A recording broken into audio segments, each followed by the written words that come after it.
My theory is they give the 5 characters, they give them to minority actors. That way, when people point out that they're shitty characters, they get to call everybody racist. So I feel like I've really hit on something pretty solid here, and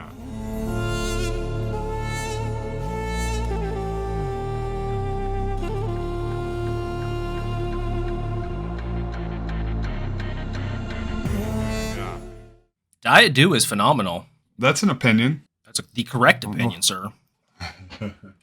I've been on a borderline second plateau all week. I'm still somewhat sick, man. My freaking nose is running like crazy. I went down the David Eggers rabbit hole. I finally watched The Northman. Man, he keeps getting better and better, dude. His movies are so phenomenal.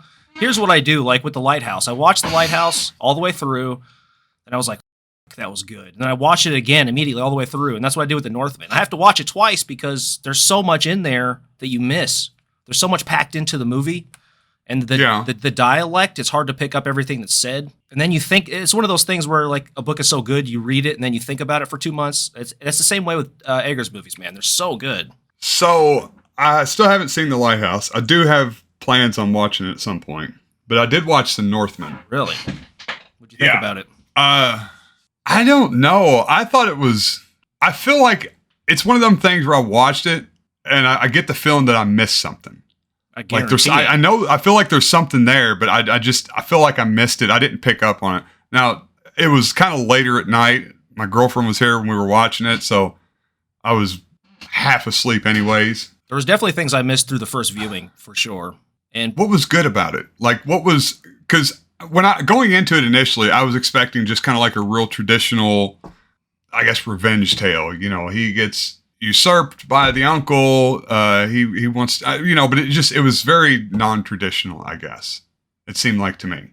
Well, I think there's 2 things about it that are, there's 100 things about it that are amazing. The cinematography is incredible. Honorable mention for the cinematography. Yeah, some of the best shots I've ever seen as far as camera work. The opening shot, after the village is raided and he's there, the opening shot that he pans the camera down and then he turns the camera and then he does a side pan. It's incredible work. It was just a beautiful movie. Unbelievable. The scenery, the way the characters were designed, there were scenes that looked like a painting, like stills from a fantasy novel. Yeah, I'm always fucked up when I watch these, and I'm never disappointed, dude. They're always incredible, fucked up. But then I'll sober up and watch it a second time and really pick up on everything that's going on. I'm a history nerd, obviously, and just the period work, it just immerses you in the environment, you know? It really feels way more realistic than anything anybody's done previously. Yeah, as a self-confessed Viking nerd, I love that time period. I love the mythology of that era, that region, the whole thing. So I know, I enjoyed watching it because from what I know, at least, it seemed to be the most historically accurate. They really strive to put all those little details in there, about the berserkers and their animal-like mannerisms. And, I'm explaining this to Sierra while we're watching it, and she just gets irritated when I do shit like that. But I don't know, I'm comparing it to, what's that show? Vikings? No, Vikings is it's something. Is it good or bad? Yeah. I've watched 2 seconds of it. It's junk food. It's junk food. Oh, okay. It's season 8. It's really cool. It's cool to watch, but there's nothing there. It's the Star Wars prequels. But yeah, so I watch stuff like that, and if you go online and you watch reviews about it, I can pick certain things out myself, but then you watch reviews about it, people just picking it apart. This armor is from 400 years later. You wouldn't do this. You wouldn't do this. I don't know why they're talking about this stuff. They got all these time periods mixed up, but that stuff doesn't bother me. It's more the atmosphere and just the brutality of it is so it's reminiscent. Human life didn't mean shit back then. If you killed somebody, it didn't fucking matter. People were just expendable. Human life is so much more valuable now. I don't know how accurate that is, though. I think maybe it's certain places at very specific points in time, this kind of devaluing of human life, that might have, but I don't know. I guess maybe if you were a Viking on a raid, then yeah, human life was devalued. I think you're wrong. In general, I think you're just dead societies wrong about just this. don't. societies just don't function if you're just going around killing people in your town. Sure they do. Or if you're going and trading. If they're serfs. I don't know, maybe. And just think about all the history, dude. Think about any ship. Like, you would expect to lose 20% of your crew on any ship voyage in that period. Which would make it all the more important that you try to maintain the lives that are best. Everybody's dying left and right. You know, you need X amount of people for a society to function. You might dislike this asshole serf, but if he's the one that knows how to make your horseshoes, you know, you're just going to kill him just for shits and giggles? I don't know. I think you're dead wrong about this, so. But we can talk about this some other time. The second point I wanted to bring up about this movie, why this is so good, it completely subverts your expectations about 3/4 of the way in and totally switches up the entire everything every other movie has ever done. It completely puts on its head. And this is going to be spoilers for Eggers' newest movie here, The Northman. If you have not seen it, skip ahead a few minutes. But you go into the movie, he burns the building with all the kids in it. We know that from reading the history of the Vikings, right? They did that type of shit. They killed all the men, they burned all the children, and they took all the women as basically property, slaves. But you still sort of feel like he's the protagonist in this movie up until about 3/4 of the way through the movie. And you don't realize till almost the end of the film that he's actually the villain of the film. It's incredible. I know this has been done before, but it's never been done this good. Just completely flips the entire standard way films are done on his head, man. Yeah, that was an interesting little reveal where it went into the backstory of who his dad actually was. And the entire movie, he was the bad guy. He terrorized this the poor brother of the bastard king. And his mother was against, you know, it's the whole thing. Just, man, incredible writing, directing, cinematography, acting. Superb. I'll tell you what, though, superb. they could have got somebody else to play the mother, because Nicole Kidman, first off, she's had a lot of plastic surgery and it shows. And there's just something about her. She just stood out like she didn't seem right for that movie. Yeah, I thought she was good. I don't. No, she's a fine actress, but I don't know. She's just stuck out like a sore thumb. Like she didn't seem to. For me, she didn't seem like she belonged there. Also, it looks like she's had a bunch of plastic surgery, which just, I don't know. It always weirds me out. I bought her. The mother I bought. She wasn't on screen that much. Maybe is why. Maybe I just didn't catch that. The one that stood out to me was the woman, the blonde. She stood out to me. She didn't. I think the casting could have been a little better there, or maybe I don't know. Her hair looked. She looked like an alien. Her hair looked obviously dyed, and she just didn't. Yeah. She stands out so much from everybody else in the film. I don't know. Did the Valkyrie have braces? That's what I thought. Look, I do have criticisms of the film. Some of it's a little silly, and yes, it appeared that the Valkyrie like had a grill or something. Yeah, I think the actress had braces, which was a little silly, I have to admit. Okay, I didn't know if I was just like I said, seeing something or what. I was like, I watched it in her mouth twice and noticed it both times. So yeah, I think you're right about that. The supernatural scenes were a little silly. See, I liked that. Like it had like a real. Well, I mean, because they drink the mushroom wine, right? Well, see, that's the crux of the movie. He poisons the guards with the mushroom soup, but he doesn't consume the mushroom soup. That's what he poisons the guards with, and then they start going apeshit. Because the first time he kills the two guys, puts their bodies up on the wall, and the next night the king thinks that the spirits are going to come, so they have the slaves out there guarding the place.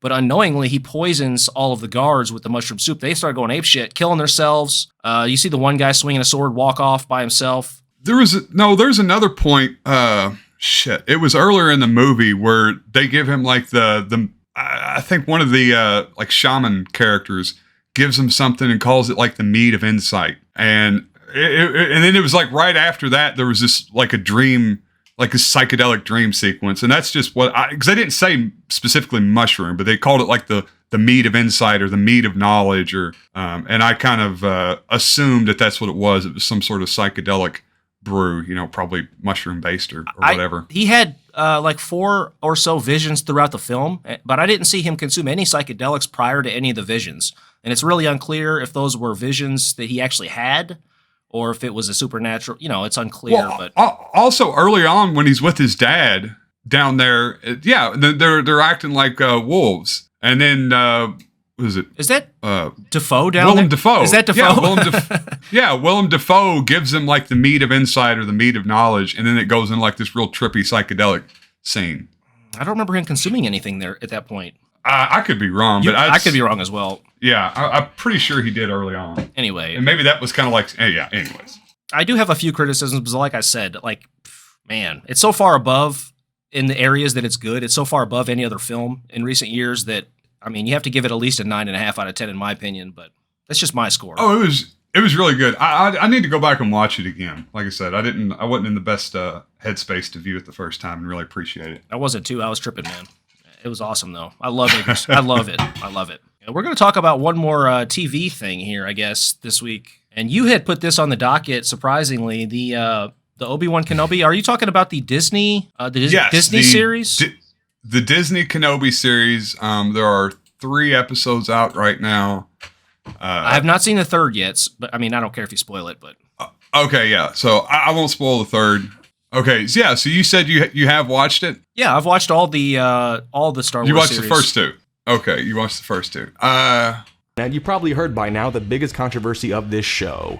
Reva, aka the third sister. Reva is a new addition to the Star Wars franchise and is played by Moses Ingram. Before the show even came out, she was already the subject of ridicule and hatred online as people claim she was only chosen for her role because she checks all the boxes. I want to make this clear in this video, though I did get some backlash for this stance in my review of the Book of Boba Fett, but I don't engage in reactionary politics, online or in real life. I don't view a black person being... Okay, well, that's good. I wanted to introduce this to Reva. Yeah, so this is happening again. This seems to happen. Don't have to introduce me, buddy.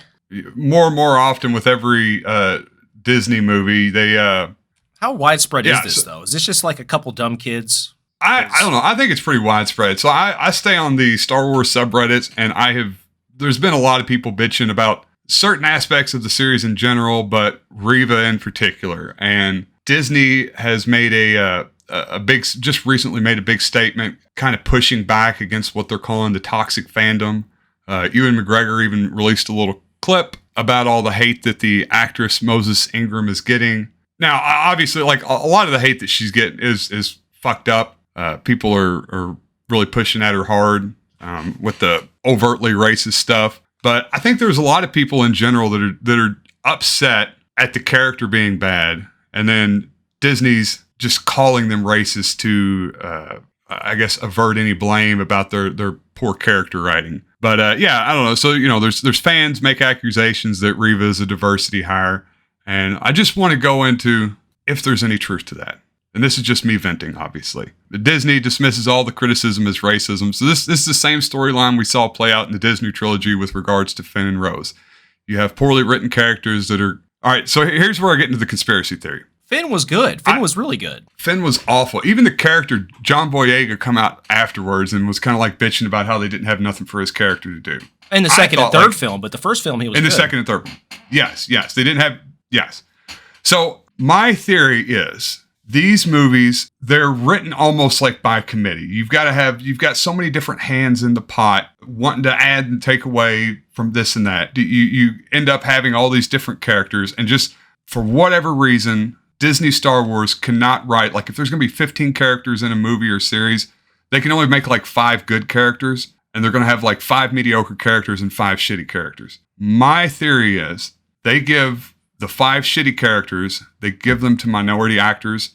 That way, when people point out that they're shitty characters, they get to call everybody racist. So, I feel like I've really hit on something pretty solid here, and I needed to get this out to the community as quickly as possible. Was it your argument that they're not able to write that many good characters, or just on average? Comparatively, only some of them are going to seem good compared to the others, or what? I think it's a bit of both. Yes, I think that there's a lot of incompetent writers that they get to work for them, but also I think it's just a kind of a natural. I don't know what's the word I'm looking for. My brain's not working correctly. It's natural that when you have so many hands in the pot, like you're just going to have a certain number of characters that aren't going to be fleshed out because the story has to proceed at a certain pace. There have to be there has to be so many elements. We got to have this character. We got to have this happen. And you're just not going to have enough time to be able to flesh all the characters out or give them correct motivations like they should. Like if you had 1 or 2 people writing it, and you're just going to end up with a couple characters that are just going to be garbage. And Disney smartly gives those to minority actors and actresses so that they can avert blame whenever it comes at them for their poor writing and their shitty stories. Smart. I don't know if that's smart. I don't know. Is it? So anyways, I don't know. So I had some problems with Reva in general. First off, I think it comes off, it's just poor acting.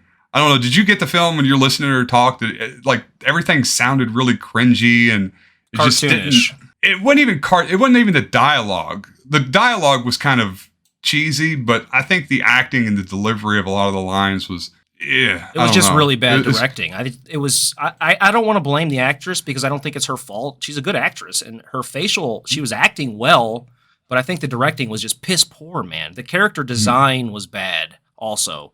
There's two things going on there. She really stood out. She really stood out as bad.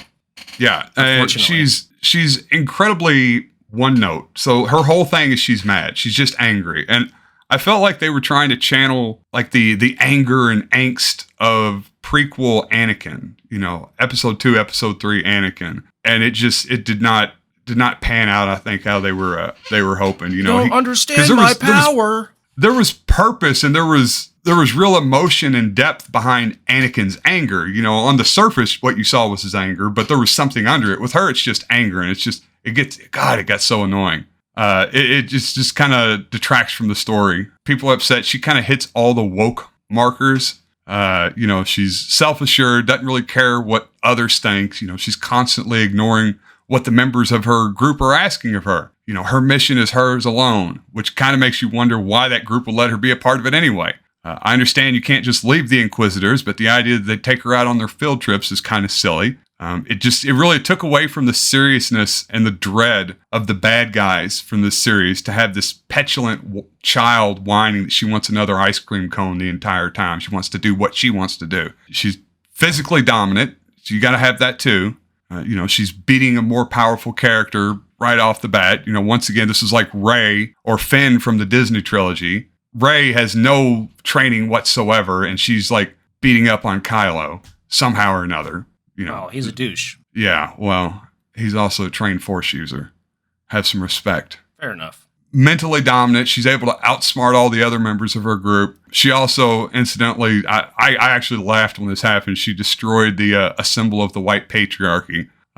She had that ongoing spat with this uber white British dude that keeps cramping her style. And then out of nowhere, she just stabs him with a lightsaber. I was watching this with my girlfriend. Are you talking about the Grand Inquisitor? Yeah, he's a symbol of the white because he's painted white. What the fuck? Because he's painted white and he has a British accent.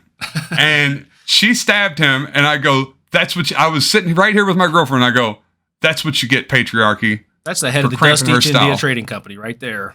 That's it. That's the Boer War. Just young Mitch McConnell. All of it compressed into. Yeah. So Disney loves to give us these shitty minority characters, then cry racism when people don't like them. It's almost as if, because of how mangled and garbled the scripts are and how many characters they need to include, this is what I was talking about earlier, there can only be a certain number that are interesting. I miss the days when you could make incredibly problematic depictions of minority characters like Jar Jar or the Trade Federation. Or Lord of the Rings. Or Lord of the Rings. What this brings me to is, should art be a dictatorship? Or is art something, because I would argue that this is art by committee. They're trying to maybe almost democratize art. Everybody's getting their say. Everybody gets to have their input on how these films turn out. And I don't think that democracy works in art. I think you need a strong leader at the top that makes his pronouncements and writes it in isolation or with a small amount of help that this person is asking for. But yeah, I think that just any art in general, it needs to be a dictatorship. You can't have democracies. Well, I don't think the problem here is democracy. I think the problem here is these movies are written by an algorithm designed to maximize profits. They made her basically a cartoon to appeal to kids, I think, because kids understand simple concepts. And I have a theory about her character. It seems silly now the way she's acting. She stands out. But in my opinion, she's probably going to wind up turning to the good side and probably like saving the day at the end of the series here, I imagine. She'll be friends with Obi-Wan or some shit. She's probably going to have some sort of character arc. And that's why the beginning of her arc, she seems so over the top. That's just my theory. I guess we'll find out. Yeah, it's very fair to say, Tony, we're only a couple episodes in and you're already making judgments on this person. Like, yeah, so I think Kathleen Kennedy would be my example of, I don't know, I'm just making shit up here, but she's my example of democratization of art. You know, you've got every producer, Kathleen Kennedy, the writers, directors, everybody jumping in. Of course, you can go too far in the opposite direction, and then you have George Lucas in the prequel trilogies. So at that time, he was already such a famous actor that he had, or a famous writer-director, that he had kind of attracted this group of yes men that just, went along with whatever he was saying. You know, a good example of how this screwed up was in episode 1, he hired George Lloyd, famously the kid that nobody liked, the actor, the child actor. He had a couple different people that he was picking that he was choosing from for the role. One was George Lloyd, and there was a couple others that were actually trained actors. And George picked the untrained actor because he thought that, I guess the reactions would be a little bit more natural. And it seemed like everybody, from what I was reading about it, it seemed like everybody around him kind of knew that was a mistake, but nobody wanted to tell him it was a mistake. And then he got upset at everyone when they got to editing because he realized how big of a mistake he'd made. I think the prequel movies were probably shit on too hard. There definitely were a lot of issues, though, man. They could have been so much better. But just comparatively to the new films, I think they're actually better than the new films. Oh, definitely. They're more enjoyable. They're not good, but they're enjoyable. At least the first one and the third one, or at least the first one is enjoyable all the way through, and the third film is mostly good as well. Not as good as the first film, but I think any scene with Jar Jar is irritating to me. Aside from that, the first one was good. I love the third one, especially like the last half of the movie where Anakin's killing younglings and they go to fight on Mustafar. Yeah, that's pretty there's good. Nothing better. All the CG robots were kind of trash. Yeah. In the second film. I think R2-D2 product at the time, though. Flying around on fucking jets and shit. Yeah, that was irritating. He's like go ahead. whatever plot device you need at the time, he just happens to produce like out of his torso. Yeah, he could fly. He had a flamethrower. I don't know if you remember that. He could have took down the Death Star by himself, probably. Most likely. I think that was the original plan, was for him to take it down. I think you make a good point. There should be definitely an artist who's a master of film at the top of the pyramid, making sure it goes right. It shouldn't just be like the corporate department deciding what is going to make the most freaking money for the company. Yeah, I don't even know what's to. I mean, I don't want to get into season 8 because it really upsets me still. Season 8. Oh, but yeah, that show. GOT. Yeah, you would think by now they would stop doing this. They would stop doing these series and films and by committee. You know, I think season 8 was the perfect example of that. Everybody fell in love with it, or Game of Thrones is a perfect example of that. Everybody falls in love with it from seasons 1 through 4. It becomes this phenomenon. It's the biggest thing ever. And then David and Dan decide they want to make it more appealing, among other things. There was certainly they had other problems with it, but they wanted to start making it more appealing to a mass audience. And that's when they started like toning down the supernatural elements. They started adding more fight scenes and taking away dialogue. And it's completely counterproductive. But at that point in time, they'd already won all the Emmys. And, they were surrounded by yes men, and they wanted to make it as broadly appealing as possible. And it became possibly the biggest disaster in television history. I thought it was awesome up till the last season. The problem is they signed some deal to make another film, and they decided, well, we're going to end it now then. Fuck it. And they took the deal. They signed up to make a Star Wars trilogy. Oh, was that it? Tying it all together. They had like this $200 million deal to write the next Star Wars trilogy. I don't know. I think season 5 is when it started. Like the whole Dorne subplot. It was mind numbing. And then I'm not the biggest fan of how they did it. You know, I think what they did was good. Yeah. I don't know. The way they tied it all together could have been better for sure. Yeah. Well, they could have added a few more seasons and got some better writers. Somebody broke down like the words per minute and the diversity of words per minute, per episode, per season. And you could see like this really dense vocabulary of words being used for the first 4 seasons. And then it just like drops off precipitously. Like people aren't talking as much. There's a lot more action. And when they are saying things, they're saying the same thing over and over again. Really? It's it was a pretty interesting breakdown. I think they definitely missed a lot of. There was so much political intrigue in the actual book series that they left out of the movies that they could have. That would have really improved it. I think the aspect that you're talking about.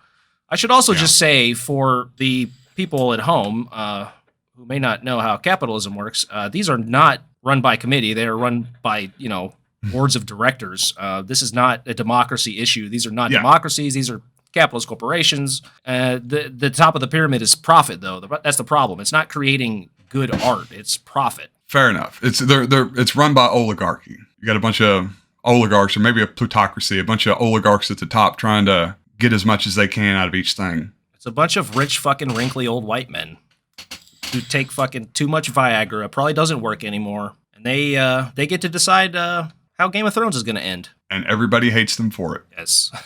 They don't give a shit. And they don't give a shit because they've got hundreds of millions of dollars. Anyway, that's my little rant. I didn't see any wokeness going on, though. I'm not sure where that's coming from. It's just coming from me being a hater. No, I'm not the only one that's, I've certainly heard of other people, other review channels that have basically pointed out exactly what I said. Really? Just the wokeness factor. Leia being the little spitfire firecracker that she is, and having to explain to her older male cousin that, she's on to him and she knows the tricks he's trying to pull. She seems a little overpowered, doesn't she? Yeah. I guess she is a Force user, though. Yeah. What do you think about, have you seen all the series, Boba Fett and Mandalorian? I have not seen Boba Fett. I did watch Mandalorian. Oh my God, Boba Fett is so fucking good, dude. I don't know if it's good, but it's so badass. It's way more badass than Mandalorian. Boba Fett is a boss, dude. Yeah, I've heard differing things about Boba Fett. I know some people really liked it and some people really hated it. I don't know. I'll watch it at a certain point and decide, I guess, figure out for myself. But I don't really consider them Star Wars, the film. I don't know. I don't consider any of this shit Star Wars anymore. It's not the old Star, See, he's like a really good guy though in the series, right? Like he's a nice, virtuous person. He's a good guy, right? He's a bounty. He's still a bounty hunter. Well, at the beginning of the film, he's a bounty hunter, and he don't give. Yeah, I mean that's because that's what he is. Yeah, I guess you could make that criticism. You could definitely make that criticism. Well, I know, so in the original trilogy, he was he was known as being one of the more ruthless bounty hunters. So, Darth Vader had to tell him when he was sending him to get Han, no disintegration.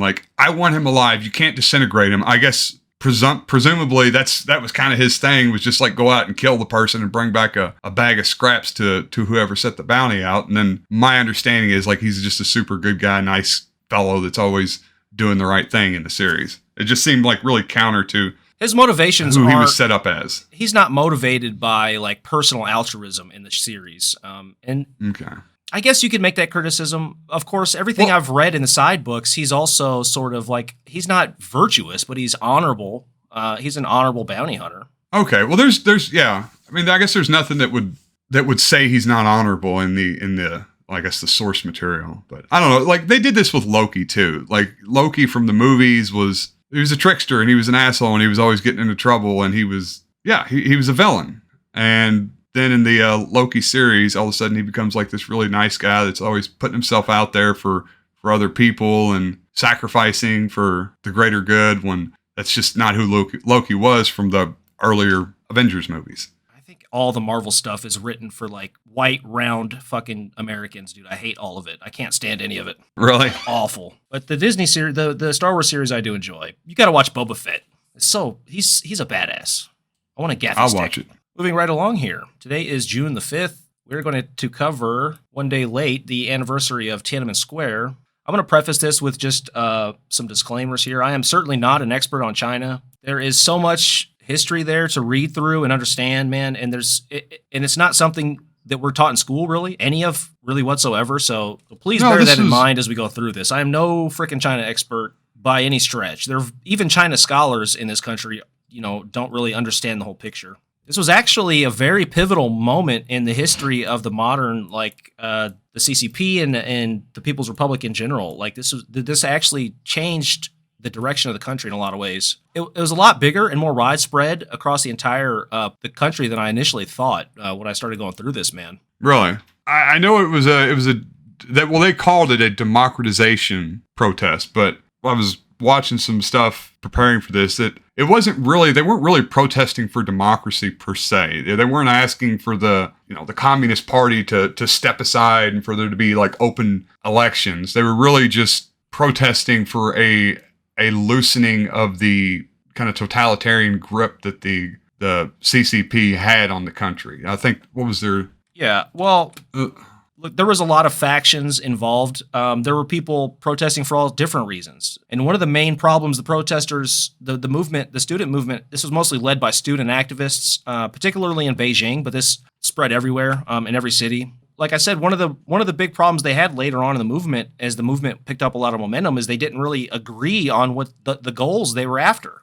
And subsequently, the party didn't really know how to appease these people. And it sort of spiraled out of control, man. There were a lot of people supporting the student protests because that's what the Cultural Revolution was. That was a largely student uprising. With the history there, the students were very careful to be nonviolent in their methodology. They did not want a repeat of the Cultural Revolution. All right, so we are here. We are in 1989. I should be in 89. I think I fucked up timeline. That's all right. June 3rd. So this the initial protest began with the death of Hu Yaobang. He was a reformist. He died after a heart attack. He was ousted from the party before being a reformist, and he died of a heart attack like shortly thereafter. And people were speculating that he was so distraught that he died of a broken heart, basically. And that sort of began this protest movement in Beijing is where it started. I read some things that people at the time were hesitant to buy the died of a heart attack narrative. That I guess there was a certain portion of the people that felt like maybe he was actually killed, or maybe Americans. Have you heard that? Two disclaimers. These my description is going to be from a Western point of view because that's the sources that we have. But I am not defending the Western State Department line here. This is just the Western point of view on these events as they were recorded by Western media. So I'm sure there's more behind the scenes that we don't even know about, of course. I didn't read anything that suggests that there was foul play involved in his death. Well, I don't think that... I think nowadays people realize that there wasn't, but maybe at the time, because that there was a sense that maybe there was something else going on, and it kind of helped spark the anger that the protesters took out onto the streets, because he was essentially on the side of the protesters, or was arguing for the same things that the protesters would come to argue for. Then he kind of gets out of the leadership, and then all of a sudden dies shortly after. And are you suggesting that Western powers would have agitators in China? Come on, Tony. Was that something we would do in the 80s? No, I don't think so. Certainly not. I would never suggest it. Okay, so protests start immediately after his death. We are 2 days later. The 7 demands are drafted by the protesters inside of Beijing, the student movement. So these are the initial 7 demands the protesters had. Number 1, affirm Yaobang's views on democracy and freedom as correct. Yaobang was mostly targeting corruption. That was his big thing. He also talked about freedom of the press and things like that. And his initial actual demands were pretty reasonable. There was a lot of corruption at the time. The children of these high party officials, these guys were old as fuck. Their children were like basically running rampant with complete immunity. And there were allegations that like Deng Xiaoping and his cronies were spending up all the state funds. Number 2, which is exactly what we see. That's exactly what was going on in the Soviet Union, like right up to the collapse. It was basically the government was run by the incompetent children of the early party members, and they were just using it to just siphon as much tax money as they could off into their own little pet projects and pockets, and just I guess created like this aristocracy class. Well, it depends on the time period you're talking about. That didn't really take place under Stalin. After Stalin, though, it definitely ramped up through the 80s. Yeah, I'm talking like the 70s, 80s. Yeah, for sure. I read an account of a one guy in particular that he'd like just, I don't know, he was like 22 or 23. He was the son of a prominent Communist Party member. And this is like in the early 90s, right when the wall collapsed, and like his whole life kind of fell apart, because like he was saying that I had everything planned out. I knew what I was going to do for the rest of my life. I knew I was going to live a good life. And all of a sudden, communism collapses, and I'm just another guy like anybody else. So I imagine it was very similar in China. Yeah, the collapse of the Berlin Wall is an interesting one. The whole history there is interesting. if things had gone slightly differently with how that place was ran, it could, international capitalism is a fucking monster, dude. It eats everything. If you're not part of it, you're going to get eaten. It strangles everything that's not part of it. So again, back to the 7 demands made initially, and this is only 2 days after the death of Hu Yaobang and his reformist policies. And this gets pretty big pretty quick here. We're not that big yet, but they do. Okay, we're in April right now. April 17th. 7 demands are drafted. Okay. Couple of thousand protesters. They draft these demands. Number 2, admit that the campaigns against spiritual pollution and bourgeois liberalization have been wrong. Spiritual pollution is this sort of cultural conservatism that we saw, like under Stalin and under Putin now. Yeah, and that was kind of a reaction to the influx of, I guess, Western liberal ideas and Western culture. Yeah, that's what they were calling spiritual pollution. Oh, Chinese have their own pornography. They don't. Well, everybody needs ours, but I'm sure they had their own. The 3rd demand, publish information on the income of state leaders and their family members. That's a good one. So I guess that's kind of like an anti-corruption initiative. I don't know why that wouldn't be public to begin with. They should know what these fucking people are making. Yeah, yeah. If you got a party called the People's Party, you need to... I wonder if the party members... Maybe it wasn't published at the time. I'm sure it is now. Number 4, allow privately run newspapers and stop press censorship. This demand would somewhat be... This is one of the few demands here that would somewhat be implemented throughout these protests. Number 5, increase funding for education and raise intellectuals' pay. End restrictions on demonstrations in Beijing. Provide objective coverage of students and official media. They did some of this as well. They opened up the newspapers throughout this process. The increased funding for education and raise intellectuals' pay. There weren't enough jobs for the college graduates, basically, and they also weren't making enough. They determined there was a lot of criticisms of this movement for being a bourgeois movement, which definitely could have been here in the beginning, especially. But you can't blame these people for wanting a better life, I guess. I mean, and oftentimes it is kind of the children of that are from the middle class or more slightly well-to-do families that I guess traditionally do start all these protests. They're the ones that have the ability to really get out there and start doing these things, to take time off from college and go out in the streets and protest. And they've got the access to books to be able to learn, read about these different political philosophers. So I'm not sure when they began the class boycott. It might have been here. Eventually they start a classroom boycott essentially in all the colleges in Beijing. The students rally, man. So we're 1 day later on the 18th. Several thousand students now are rallied outside of Zhongnanhai. Most would leave peacefully. About 200 militant students would remain.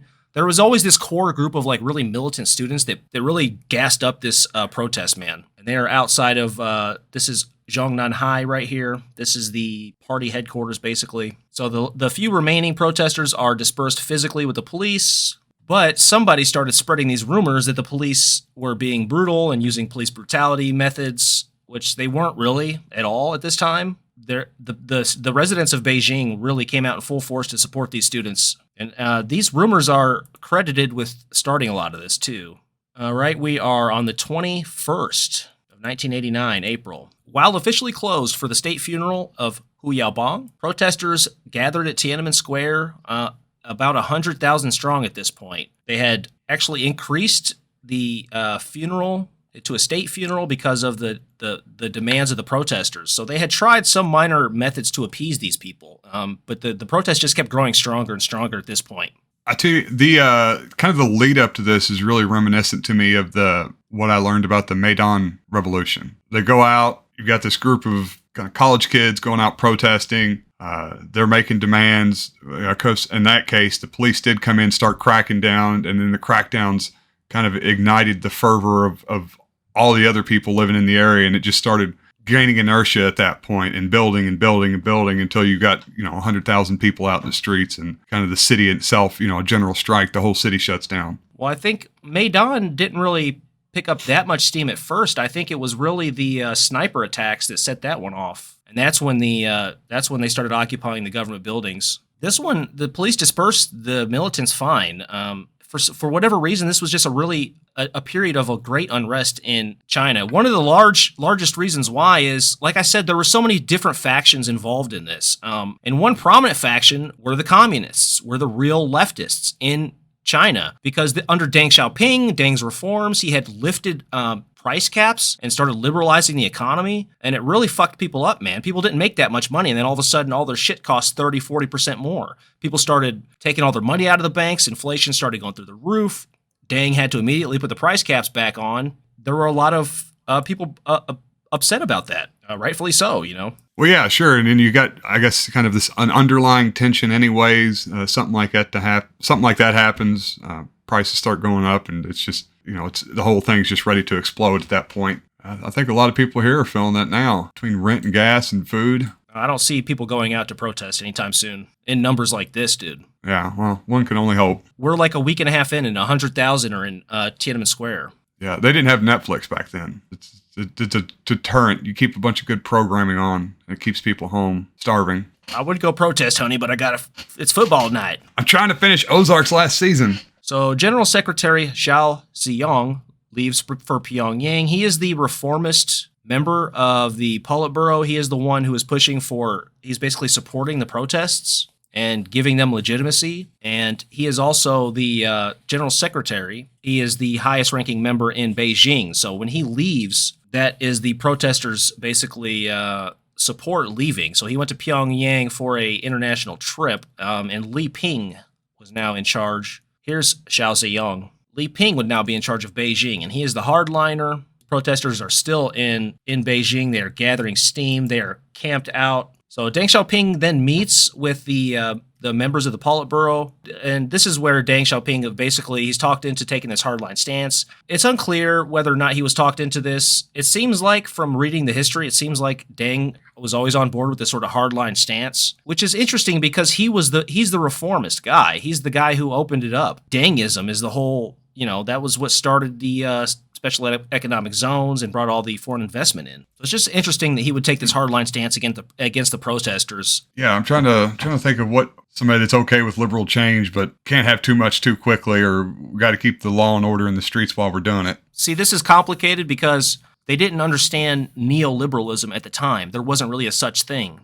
There was no delineation between like Xi Jinping now is considered a reformer. He was supposed to be he was supposed to be the guy to root out all the problems with the corruption. You know, who knows if he has or not, but that was what he got to power on, his platform. But what he has essentially done is he keeps the protectionism aspects, protecting Chinese companies, protecting Chinese workers, but bringing in foreign investment and allowing for international trade. At this time, there was no neoliberalism. Nobody understood the difference between protectionism, like protecting your national interests and the interests of your workers, and liberalism as in regards to opening up the economy to foreign investment. Those are two completely different things. One has to do with capital flight, and the other one has to do with free trade. At the time, liberalism to them just meant Western styles of representative democracy, obviously, which was, you know, it's considered bourgeois democracy to communist,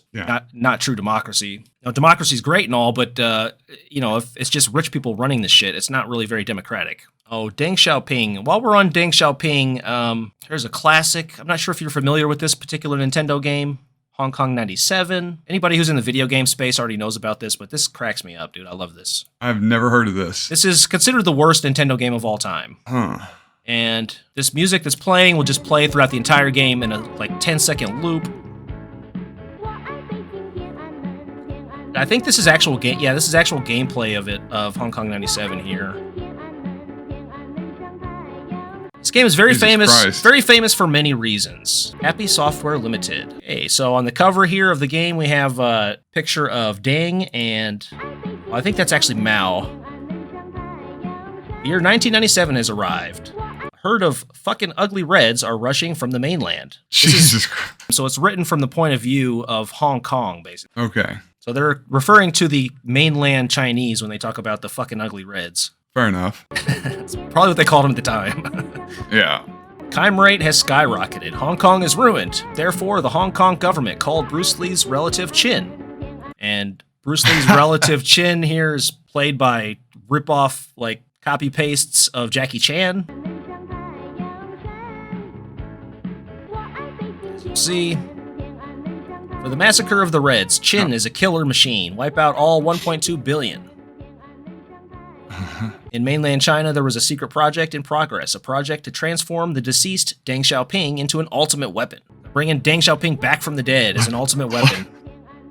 Somehow, Deng Xiaoping returned. To fight the relative of Bruce Lee, who is played by Jackie Chan.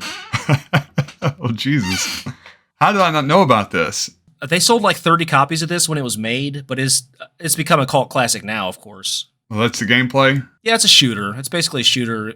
Okay, so it's like Gattaca. Yeah, they made it in like 2 days or something. Yeah, but it's famous for like saying the F word. It's like the only NES game that says the F word in the translation. Huh. I don't know. Just an interesting relic from history here. Which goes back to my original point. They didn't have enough good media to keep them at home and keep them docile. We got Netflix here. We got Disney Plus. Why did Who they wants to be out in the streets? If you're gonna bring somebody back, bring back Chairman Mao. Don't bring back Deng Xiaoping.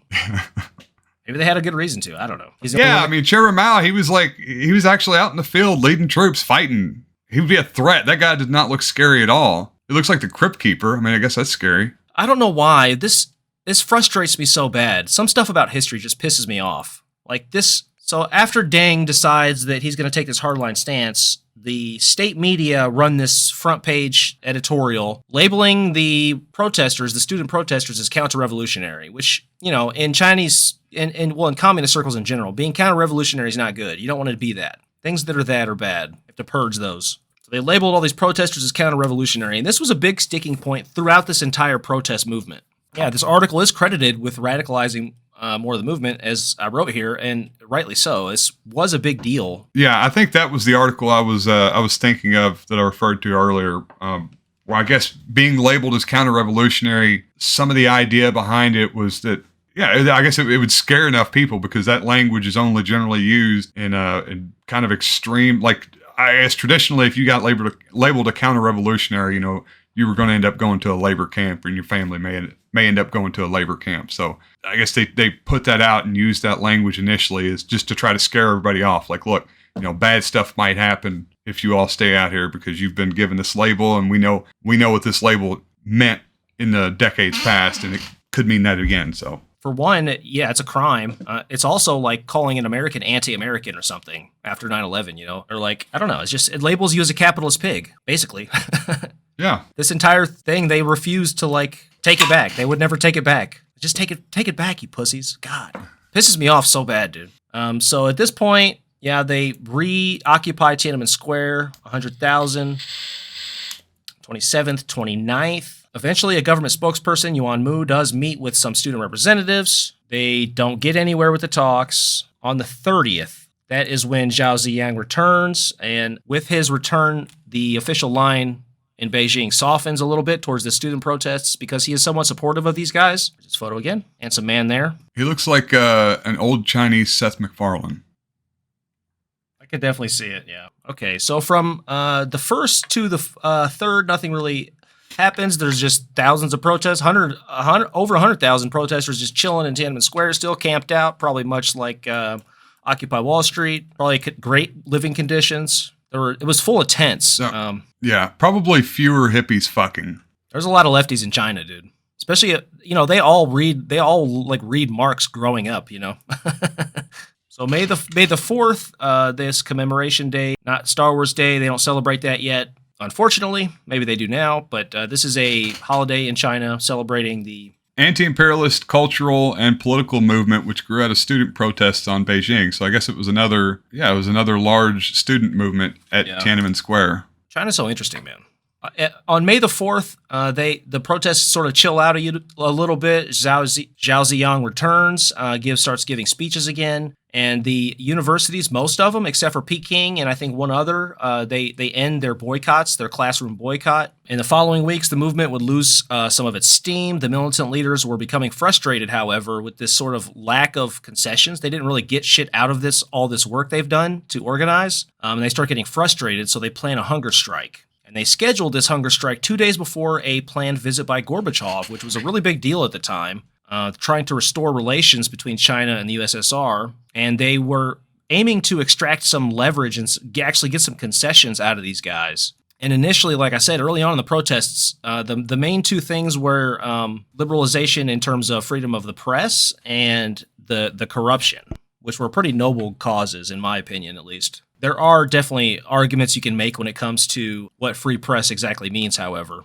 But so we have basically 2 weeks. So on the 13th of the middle of May, 1989, the militant core group of these protesters begin a hunger strike, or some of them do. Not all of them do. There are, not sure exactly how many it was. It looked like about 30 or 40 maybe. They begin this hunger strike on the 13th. And this is when the state media starts actually covering the protests.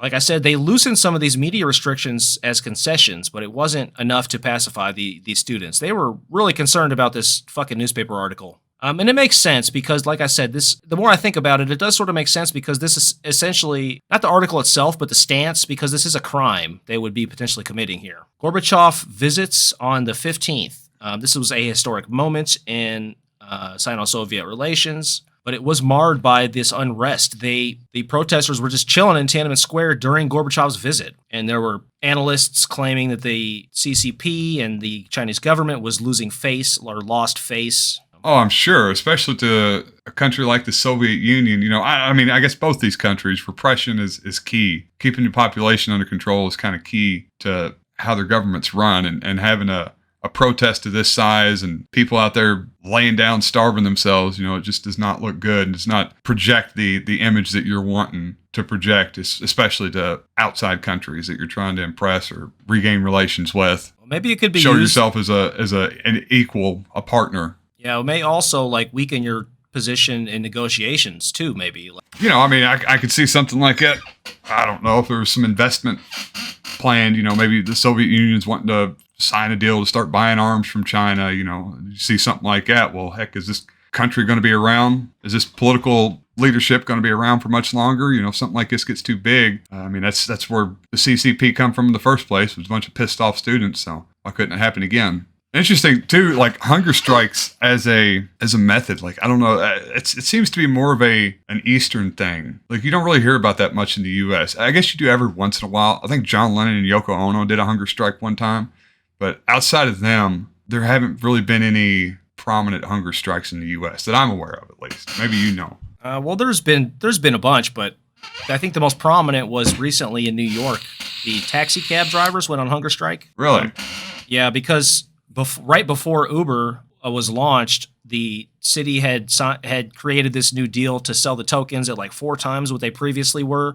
So all these taxi cab drivers who had bought tokens were in a ton of debt, but weren't able to make the payments because Uber put them out of business, basically. So they went on hunger strike, and they won pretty good concessions from the city. Well, good for them. If it was Ron DeSantis, they'd have just fucking starved to death. Yeah. These student protesters in China, though, they were on hunger strike for like 2 weeks, dude. It takes commitment. So on the 17th, we are now the largest demonstrations to date, and they start spreading throughout China. 400 cities throughout China have major demonstrations in solidarity with these hunger strikers. 1 million Beijing residents rallied across the city, including party officials, official unions, some police. Basically, the entire city of Beijing was rebelling against the fucking Chinese government at this time. Pretty crazy. So the Politburo meets to discuss what to do about all this. Zhao Ziyang advocated for a retraction of the April 26th editorial. This was not a favored position, however. There were only, I think, 6 or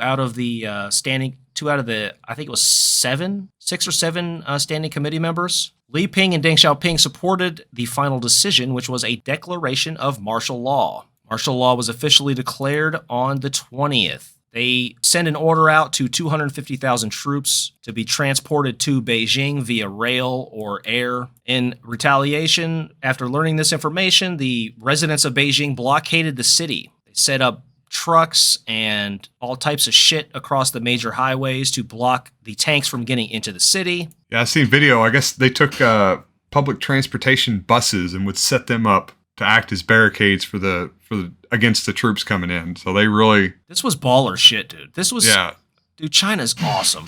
They went all out. I'm a China simp, dude. I'm a China simp. I wish we had that, I guess that public consciousness of protest like they do in China, of like on a really mass scale here in the U.S. Well, the difference is, see, this is the problem with In China, for example, when you educate everybody, you have an educated population, and that's a problem if you're the fucking Chinese government trying to do some shady ass shit. Yeah, and if your whole letting your fucking kids run around like Hunter Biden, banging hookers and snorting blow and shit, everybody's gonna be like, "What the fuck?" Yeah, which God love them, but I guess just the whole concept of the founding of their nation. I mean, it seems to be really ingrained in places like China. Since you're a child, like this spirit of protest and of activism, it backfires on the establishment. Seems like at a somewhat regular basis. Whether anything gets done or not by these different protests, it certainly causes a lot of problems for a little while and causes a big mess for the leadership to have to clean up. Oh, it definitely puts pressure. It puts pressure on them to reform, for sure, 100%, dude. I mean, that's how it works here, too. It's not like we actually influence policy democratically, at least not very effectively. Yeah. It's public pressure. After this militarization starts, the student movement gets really even further. They were already divided, but talk about like infighting here. There was no clear message or demands from the movement. Infighting was rampant, including an attempted kidnapping of several key leaders of the protest movement. It wasn't successful, but there was an attempted kidnapping by some other faction of these protesters. Again, like I said, this movement was so diverse. It was basically the entire population all asking for different shit. And the Chinese government's like, well, what the fuck are we supposed to do? Like, we've got leftists pissed off about Deng's reforms, and we've got right-wingers who want more fucking economic reforms. And you have a large contingent, probably both of that group, pissed off about corruption. So now we are into June 1st. I'm not sure if I mentioned it, but the initial 250,000 deployment, they turned around. They didn't enter the city because of the blockade. They turned around and the government reformulated their plans as to what they were going to do. So Li Ping, the hardliner, issues this report about the protests among party members. He is basically justifying what they're about to do. He's justifying an impending crackdown here, claiming that the United States and other Western countries are secretly supporting the protests. Now, would we do something like that? Come on. No, never.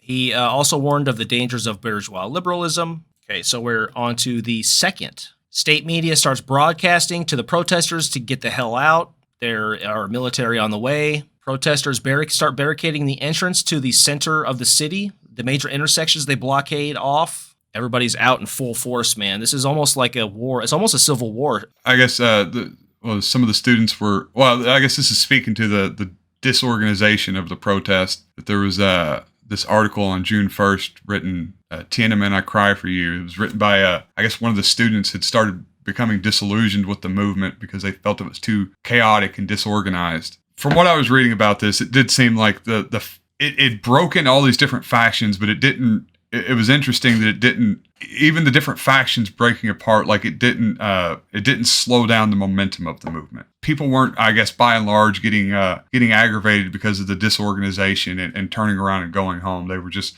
I guess, advocating harder for their set of beliefs, whatever they were out there for. It seems like there were a lot of different factions with different goals, and they weren't willing to like agree on specific policy decisions that they wanted. Yeah, that was what happened with the Occupy protest, for sure. There was so many different people there that had so many different ideas of what they wanted to change. From what I've seen and from talking to people that were there more than me, it just got infuriating to be there because everything had to be done completely democratically and nobody wanted to step up and really take a speaking role, and just nothing could be done because there was so many hands in the pot, chefs in the kitchen. This is the same thing that happened with Star Wars happening here in China now. I mean, just bringing it all back around. Too many people, rule by committee, doesn't work. Right. We need to get a strong leader in here to organize these rabble. We need to get a young George Lucas. That's what we need. George Lucas will save the movement. It's a great learning lesson, though, man. I mean, you have a nice, good-sized movement here. Come on, agree on at least one thing that you can take to the government to be like, give us this, Of course, it's not clear that Deng would have budged on any issue if he wouldn't fucking retract one stupid newspaper article. Well, I think they play on that disorganization, too. Whoever's in power, the establishment, I don't know. It seems like they could kind of use that for propagandistic purposes to... they don't know what they want. They're just out here in anger. These are just disaffected criminals and ne'er-do-wells and discontents. Well, I guarantee you the United States spent half of their fucking federal military budget on infiltrating every sector of this movement. I mean, I guarantee it, dude. Oh, for sure. Like half of our current deficit was like funding CIA operations. Bunch of white guys walking around in crew cuts. Yeah, man. Perfectly trimmed mustaches and shit. Yeah. Yeah, we need to bring an end to the spiritual corruption. I'm with you guys. All right, we are into June the 3rd. Late on June the 3rd. Here we go, baby. 9 o'clock p.m. Operations to quell the counter-revolutionary riot begin. So here's the order that they were given. No person may impede the advance of the troops enforcing martial law. The troops may act in self-defense and use any means to clear impediments. Warnings will be broadcast ongoing throughout this process. So people love to criticize the Chinese government and their authoritarian ways, which they definitely are authoritarian and they definitely are oppressive. But what's most overstated is their violence. They're not a particularly violent. They never have been. They're more so now than they were then. Of course, this is obviously an exception to that, and we'll discuss the reasons why maybe, and we'll go through it here, and I'll let you judge. But so the first casualty, they are now moving on to Beijing. They are in Beijing. They have reformed the offensive. They're going in. The first casualty is believed to be in Wukesong around 10 p.m. And it is clear at this point that live ammo is being used with fully automatic weapons by the police. They're not instructed to use lethal force explicitly, but they're given the order to use any means necessary to clear the square. The protesters are using Molotov cocktails, sticks, and rocks to attack the soldiers, burning or beating them to death. But again, it's believed, and this is again coming from Western sources, it's believed to be a Beijing citizen that's killed first. Apparently, the troops were using expanding bullets, which are prohibited by international law for use in warfare between countries, but I guess it's perfectly fine for use on your own citizens. But I don't know if you've ever seen what expanding hollow points, right? Yeah, they're just hollow points. Well, the police use them so they don't. What they say is they don't shoot through a person and shoot somebody else. Is what they say. Yeah. Usually they just shoot each other most of the time. I guess that's true, but they do a hell of a lot of damage when they do hit. I imagine so. I don't know. I guess they would do more. Yeah, they would do a lot more damage, wouldn't they? Well, yeah. Well, they hit and they expand, and they just, you could have your entry wound is going to be yay big, and you can have an exit wound that big out the back, and it just really pulls everything through. And then you have like 8,500 tiny pieces of lead they have to pick out with tweezers, right? Yes. Yeah. And then the first armored personnel carriers arrive in the square 12:30 a.m.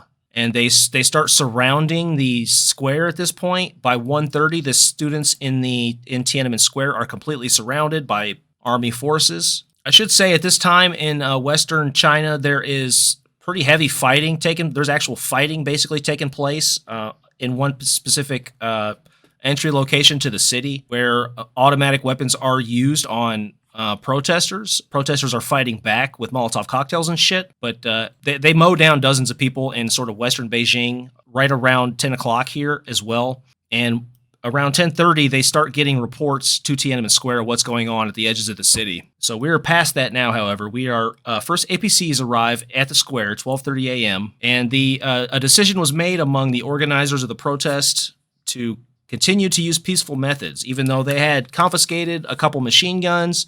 They had decided not to do that, not to use them, and they were confiscating bottles and shit from the other protesters as well. So they committed at this point to continue in a peaceful way, even though like I said, they were completely surrounded. There are some pretty crazy stories because we have 2 hours here while the protesters are surrounded, and Western media is reporting they hear gunfire. But it seems to be the case that nobody was shot at this time. In fact, there are reports that the Chinese army took away the lethal weapons from the army at this point to avoid any unnecessary casualties. But there are some pretty crazy stories, man. The police shoot out the megaphone of one of the protesters. They are like beating the shit out of people with the butt of their guns and like batons. There's definitely some skirmishes, but nobody's killed at this time. Like I said, there's 2 hours here. Negotiations take place and agreements made to make a clearing out of the square to let the protesters leave. Not all the protesters want to leave, however. 4 o'clock a.m., the lights are cut off in the square. It's at this point that they start singing the Internationale and basically praying, saying goodbye to each other. They expect to get mowed down at this point, but it doesn't happen. The lights get cut back on eventually. And some students do leave at this point, and they're begging the others to come with them. And eventually, the ones that refuse to leave are beaten into submission, essentially. Could you imagine the fortitude that it would take to stay in that square after you're completely surrounded? You've been hearing gunfire. You know that some people have been killed. Dude, yeah, imagine the hunger strikers. 2 weeks, these guys are on fucking hunger strike, dude. There's no CIA, there's no undercover FBI, fucking CIA guy doing that shit. No, definitely not. No. Here in America, we love our meals. We're like hobbits. I skipped over it, but second breakfast, yeah. I skipped over it, but Zhao Ziyang does give this sort of final speech in Tiananmen Square before. Look at that mug. God, I hate to click a tab and see that mug. He looks like he's had some work done. Here's Zhao Ziyang. He was the reformer. He was sort of the one supporting the protesters. This is a speech he gives. This is basically his last public speech he gives in Tiananmen Square before the crackdown. Students, we came too late. Sorry, students. Whatever you say about us is deserved. My purpose is not to ask for your forgiveness. I want to say that now your bodies are very weak. You have been on hunger strike for 6 days, and it's now the 7th day.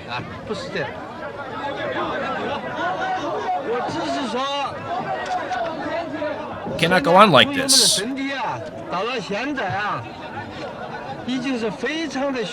Starving for such a long time will cause irreparable problems for your bodies and is dangerous for your health.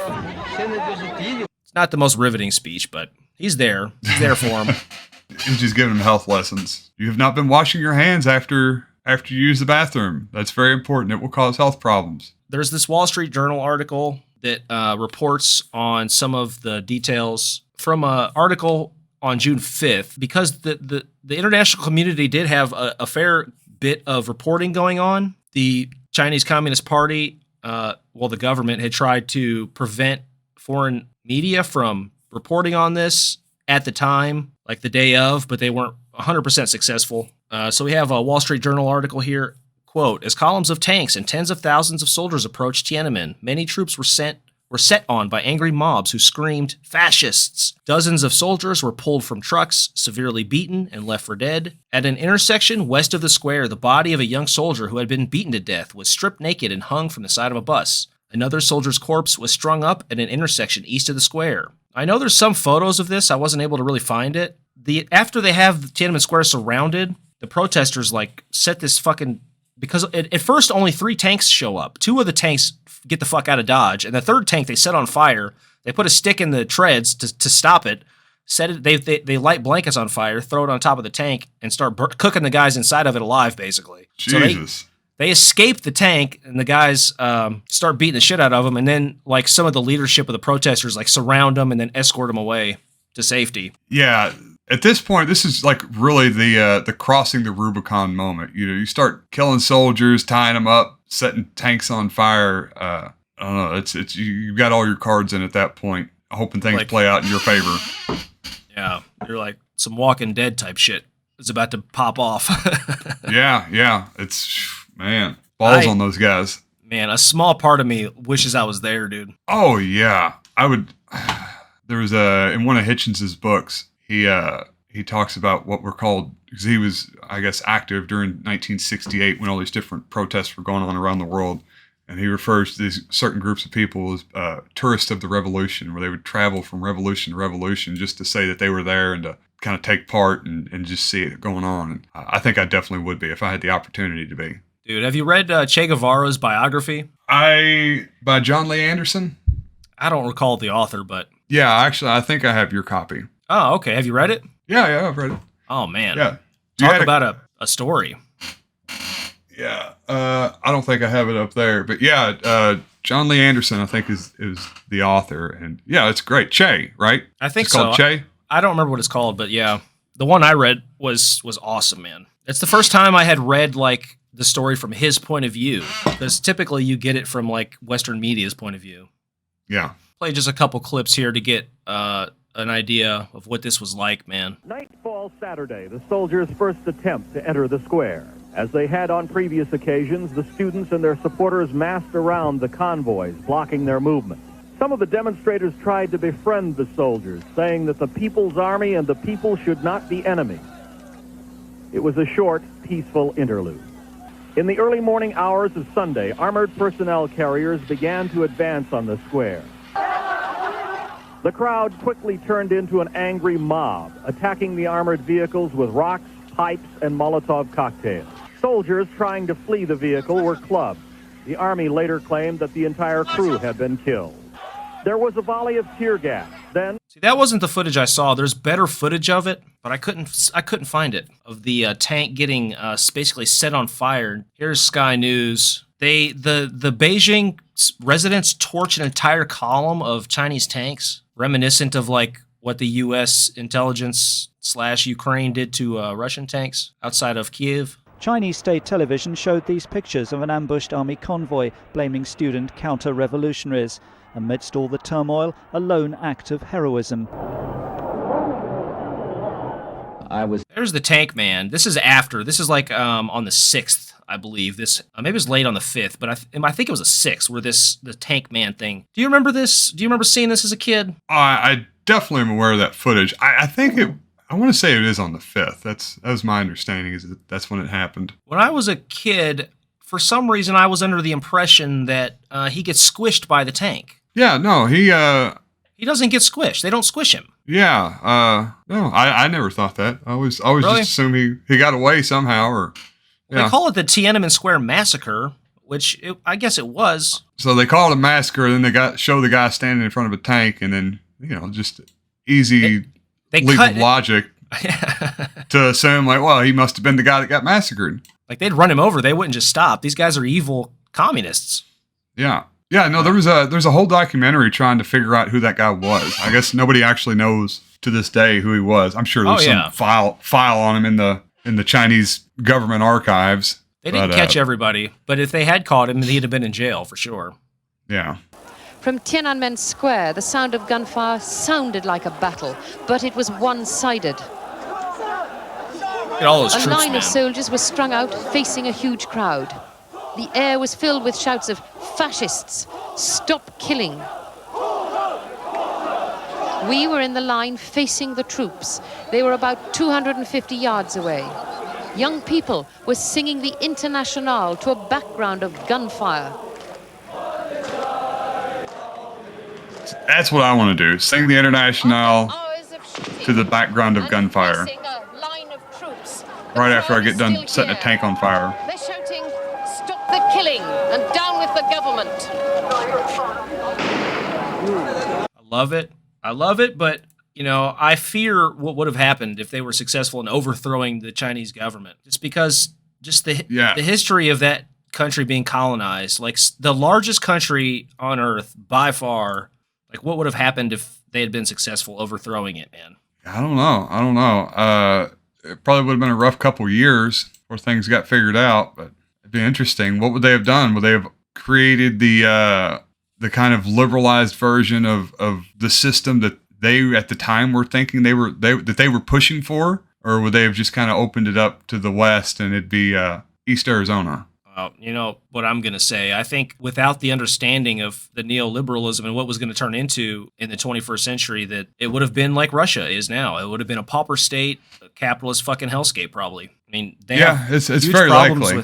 They have huge problems with inequality now, but it would have been everything would have been worse in my opinion. They'd have free speech. They would have free speech. I could imagine like if the party loses control, the existing government loses control, you're going to have all the kind of the major capitalist powers across the world are going to get in there and start influencing whoever ends up rising to power to just open it up to foreign corporations. And then you end up with what happened in Russia. Everything would have been privatized for pennies on the dollar. And then a few people would have become extremely rich, and all the oversight would be gone from these companies. Like, yeah, there would be a democratic government, but the economy would be run by a few dictators controlling massive swaths of the economy. Of course, maybe I'm wrong. Maybe the protesters, maybe the student movement, that Chinese people are fucking smart, man. Maybe they would have figured it out that, hey, we can have a democratic government with some protection from the international capitalist order. And from Deng Xiaoping's point of view, he's like, hey, we let the fucking media in and this is what happens, you know. It's just going to make him more of a hardliner.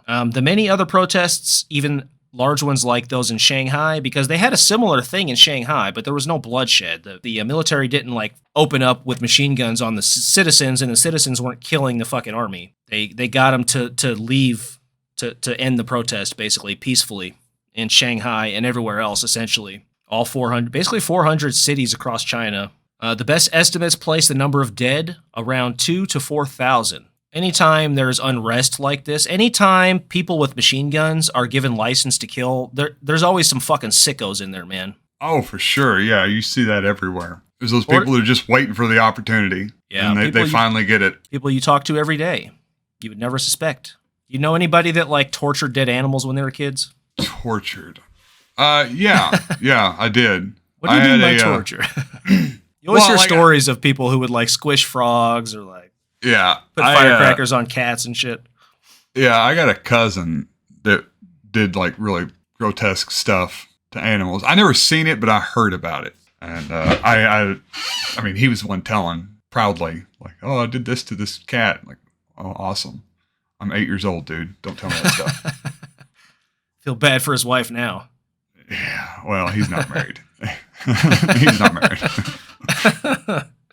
According to one Chinese official, over 1,600 people were arrested in the following months for crimes relating to the protests. Zhao Ziyang himself was exiled from the party along with the other reformers. There was one other prominent reformer who voted with him, and then a third one who abstained in these votes, which is one thing I don't understand. Like, I have a lot of criticisms about, especially this time period, like the way the CCP operates, man. This is not what Lenin was talking about, dude. Democratic centralism, that's not how it works. You all argue the point. You know, you debate it, you go back and forth, pros and cons, and then you vote on it. You come to a decision collectively, and that's the party line. But then you don't get to fucking exile the people who disagree with whoever the majority opinion is. It's not how it works, man. It's just dumb. It's just totalitarian mindset. Exactly. It's just a power structure trying to preserve its own power structure. Is it always going to revert to that, you know?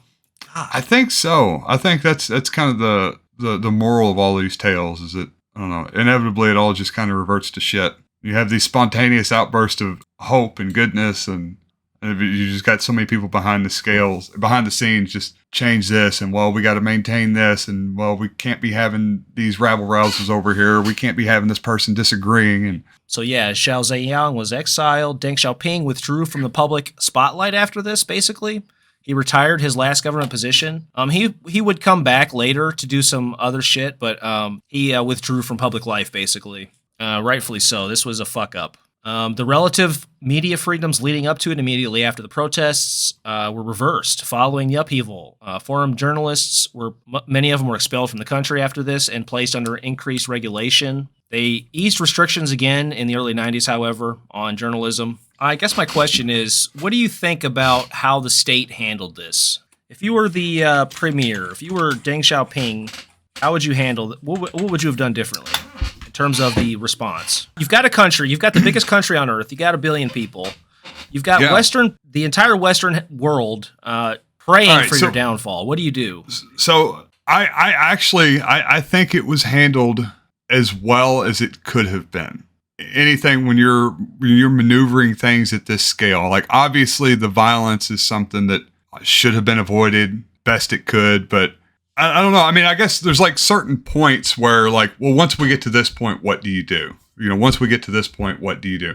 Now, early on, you don't even have to necessarily make concessions to the protesters, but if you have a large movement of people that are pushing for certain policy changes, you need to take those things into consideration and at least let the people know that, their voice is being heard and that you are taking their concerns seriously. Having said that, once you got kind of towards the later stages of the protest and those things hadn't happened at that point, and we'll say we take them out of the equation, it seems like they took a lot of pains to keep it from getting to the point. Like, I don't think that they were wanting violence. I don't think they wanted a bunch of dead bodies to clean up with international media being there, making them look bad. But towards the end, it seemed like it got to the point where something was going to happen. The protesters weren't leaving. There was violence starting to erupt on both sides, which is what you're going to have in any sort of big, tense situation like this. Somebody's going to shoot. Somebody's going to throw a rock. Somebody's going to do something. I don't know. It wasn't as brutal and repressive a crackdown as I'd initially expected when I first started reading about this. And it seemed like they did go to some pains. I think it could have been avoided, but it seemed like they did go to some pains to end it without violence and to maybe try to minimize the violence as much as possible once it had gotten to that point. I should point out, at the time, that they didn't really have non-lethals, or they didn't even have them. They had batons, but they didn't have, they had tear gas somewhat, but they didn't have riot gear, basically. They didn't have riot police like we have in the United States now. They had the army. That's what they had. And since then they have adopted all that non-lethal stuff, and they have these long ass fucking sticks now. I don't know if you've seen them, but they have shields and they have the long ass sticks. I have not seen them. You haven't been on Twitter where Jordan Peterson every 2 days posts some random video of Chinese police hitting a dog with a stick or something? No, definitely not. Pointing out how oppressive the Chinese government is, as if we all don't fucking know. They're polearm users. Yes. Well, it's more of a bow staff that they hold by one end. Oh, okay. It's not a 4-foot piece of PVC pipe. It's not a halberd either. So it's not a bladed weapon? It's not a bladed weapon. Okay. Blunt that's good. That's good. Does extra damage to shields, right? Break shields? Yeah, if you're using it two-handed. But yeah, it's the same for me. It was called the Tiananmen Square Massacre. There was a massacre, but it was mostly outside of Tiananmen Square. It was mostly to enter the city that was blockaded. That's where most of the fighting was. That was more actual fighting, too, as opposed to just protesters getting run over. There was one particular, most of the bloodshed that, as far as I can tell, was in one particular neighborhood. The army opened fire with machine guns randomly, which wasn't the plan. That's not what I'm sure the officers above did not order that. Opening fire on random apartment buildings, shooting Communist Party kids' apartments up and shit. Just if this was a country that I was the head of, and the government was perfect and fully democratic, everything was great, and there was mass uprisings across the entire country like this, dude. I mean, what do you fucking do?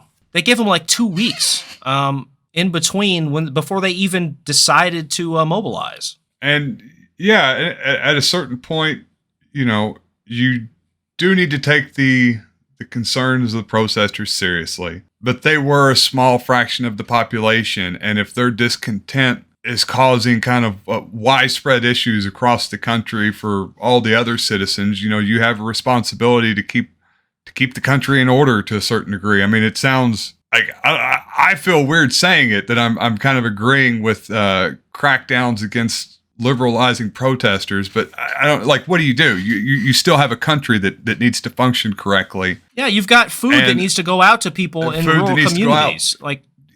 There's these rich city kids want to fucking shut everything down because they want to make more money and have better jobs coming out of college. It's that's great and all, but it is kind of bourgeois. It is kind of bourgeois. Yeah, it really is. It really is. Hey, there's people that need to be fed. The lights need to stay on. We got to have somebody working. We need the water, sanitation. All these things still need to be done. We understand you're upset. Yeah, and at a certain point, it's so factionalized.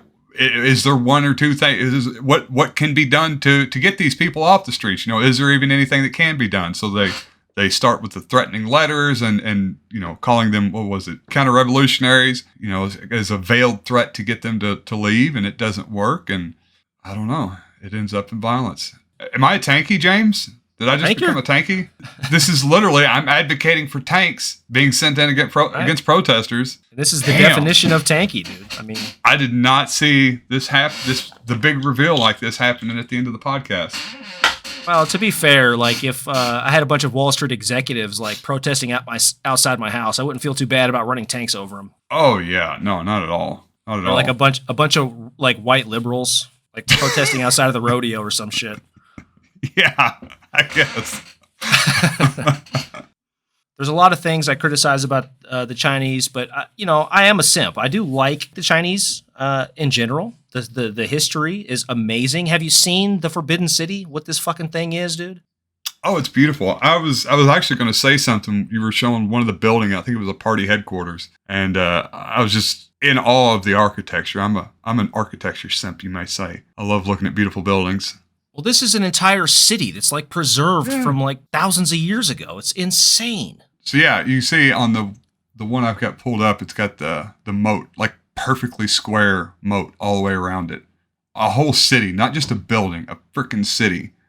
I like the 45-degree angle shot they have of it. If you can find it, it's just so awesome, dude. Look at the architecture's incredible. It reminds me of Gex, this old PS1 game. Kind of one of like the oldest, most advanced ancient civilizations of all time. It's you start getting into the history of China, and it's so bullshit because they invent gunpowder and then they're the one that gets colonized. How did that happen? They decided to make fireworks instead of guns. See, they're not savages like the fucking Vikings. You gotta learn how to capitalize on those things. We got to teach them something about capitalism and capitalizing on their inventions. We have to teach them how to enslave people.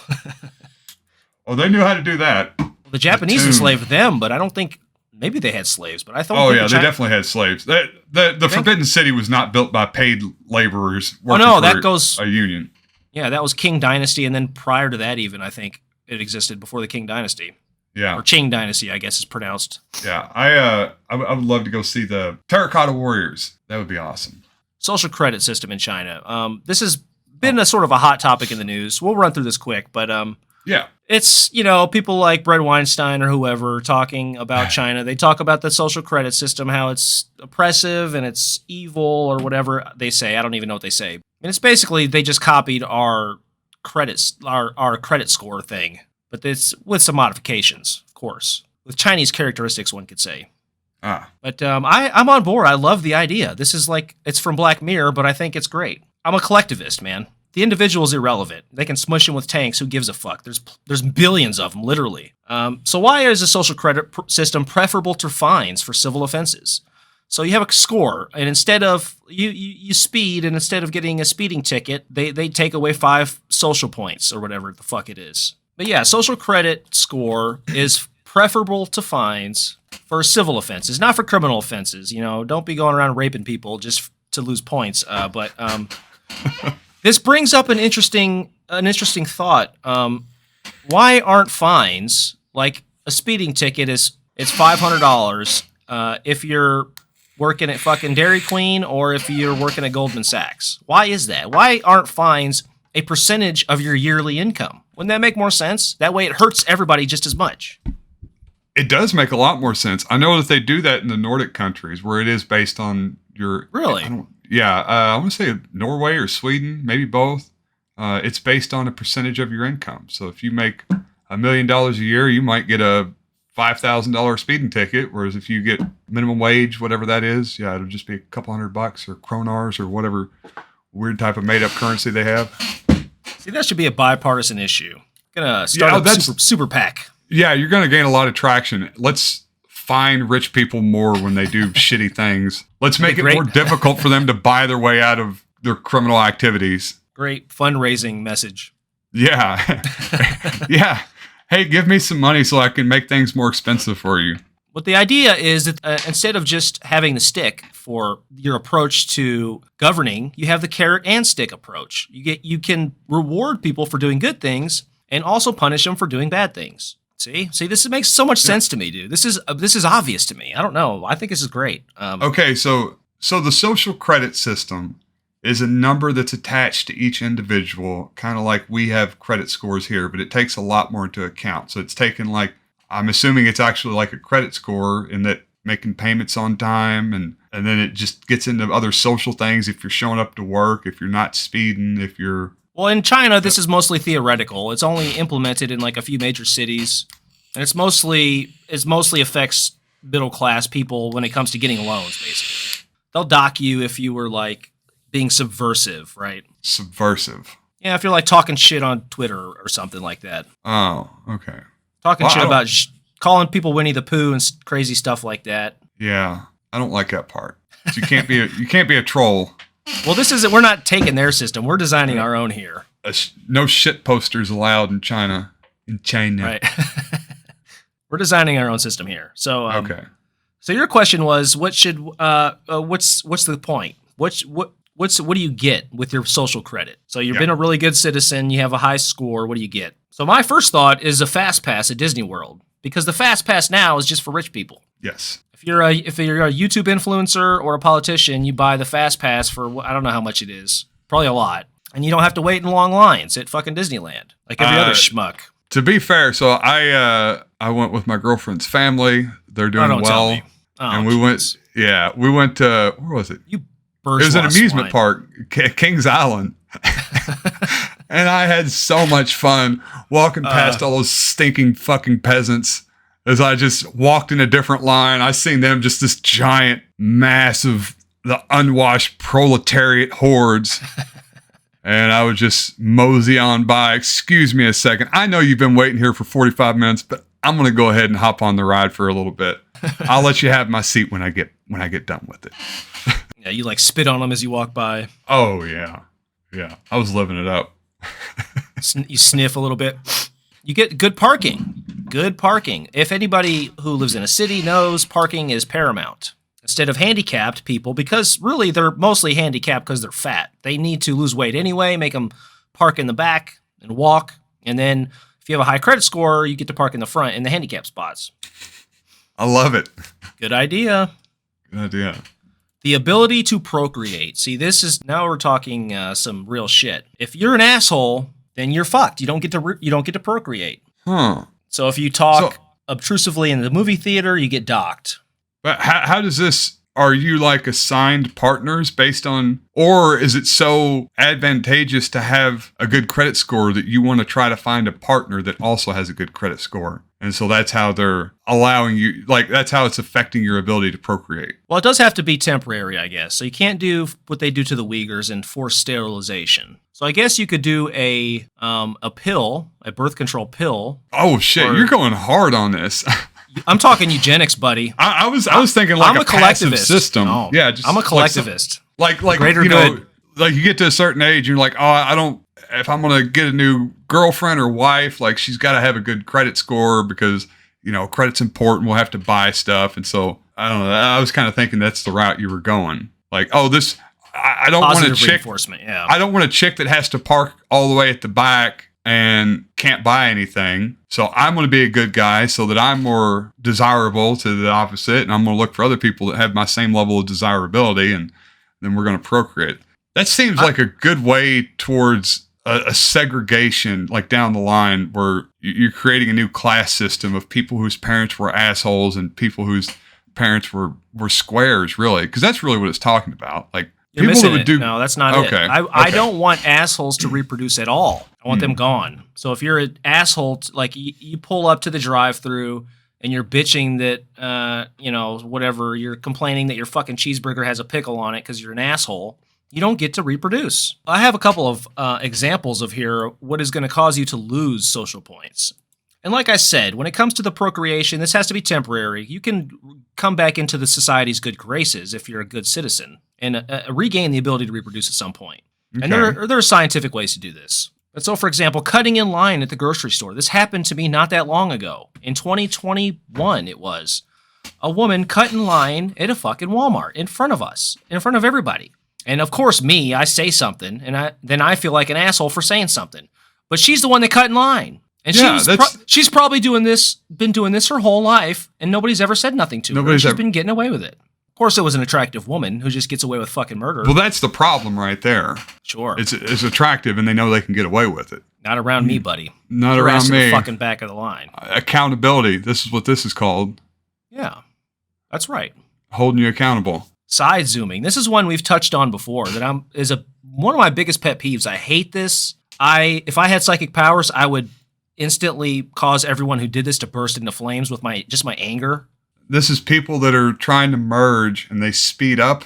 Well, this is like there's a lane closure ahead or something like that where everybody has to be in the same lane ahead of you, but there's a little bit of space where they can side zoom, and they'll zoom past everybody else waiting in line to try and cut ahead, basically cutting in line again. It's another instance of cutting in line, but this time in a vehicle. And I suppose you could also include in here people who pass you at high rate of speed, causing great danger to everyone around them, only to get a few places ahead in line, and you see him, in the next red light, you see him 2 cars up. It's like, good job, buddy. So you seem to be placing a lot of emphasis on like etiquette and courtesy, which I agree are very important. It's not that, it's the fairness. It's the fairness. Okay. Right. Okay, I want to enforce fairness with an iron fist. Always turned out well. Yeah. And you can gain social points too here. Volunteering your time at a soup kitchen. Nice anarchist thing to do. Help out the poor and needy. Picking up trash, doing the shitty jobs again. Okay. So, yeah. So there's ways to redeem yourself. You're not just you're not a doomed subhuman. forever. Yeah. You're not a lower class citizen. You have a bad day, you do something shitty, you regret it, you put in the hours, put in the work, do something for community, and you can get back in the good graces of the overlords. This would also end the problem of a bunch of right-wingers complaining about censorship, If you get canceled, you just work your way back up. Stop saying the N-word. Jordan Peterson. Jesus. Calm down, buddy. Taking Xanax and yelling racial slurs at people. I know it's fun, but I think this it needs a lot of clarification.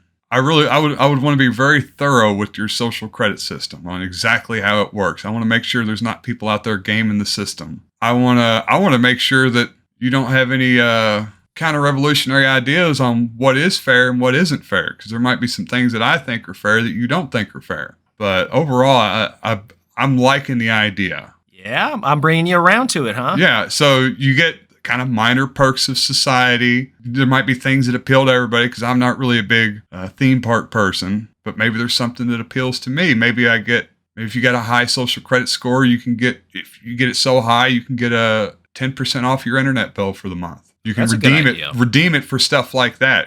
Just redeem it for cash. Yeah, I get a faster internet speed. Yeah, I get to preview the new movie that's coming out. If you've got your credit score over a certain amount, you get your Netflix account will play this movie 5 days before everybody else. Ooh, that's a great idea. Yeah. Early release. Early releases. Let's take it a step further. Let's say there's an inverse relationship between your credit score and your income tax. So the higher your credit score, your social credit score, the lower your income tax. Assuming there's no way to game the system, I really like stuff like that. You're imposing niceness on everybody through fear of not being able to procreate and impoverishing them through punitive taxes. Yes, now you see my plans. That's all I got this week, man. It's been a blast talking to you. Always enjoy it. Yep, I'll talk to you next week, James. Peace. All right, later, man. Later.